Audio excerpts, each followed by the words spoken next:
Mali-Mauritanie, tensions aux frontières et dialogue en cours. Le gouvernement mauritanien a encore une fois dénoncé de nombreux mouvements entre groupes armés et l'armée malienne à la frontière entre les deux pays. Il a précisé par la voix de son porte-parole que l'armée mauritanienne défendra ses citoyens en dehors et à l'intérieur de la Mauritanie. Il faut rappeler d'abord qu'il y a un peu plus de 2 semaines, Nouakchott avait déjà accusé des éléments de l'armée malienne d'avoir commis des exactions sur des civils mauritaniens à la frontière entre les deux pays. Le ton utilisé par le porte-parole du gouvernement mauritanien a un peu surpris dans les milieux officiels à Bamako. Nous avons des canaux pour échanger. Pourquoi ces paroles publiques et menaçantes, s'interroge un officier supérieur du ministère malien de la Défense.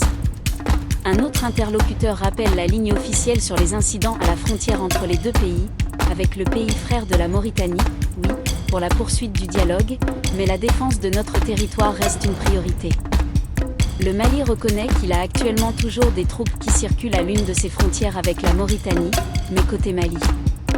Récemment, la Mauritanie a accusé l'armée malienne d'avoir à cette même frontière commis des exactions contre ses ressortissants.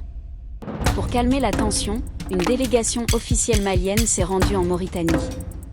De son côté, Nouakchott a dépêché à Bamako des envoyés spéciaux. Pour l'instant, le dialogue entre Maliens et Mauritaniens est en cours pour faire baisser les tensions.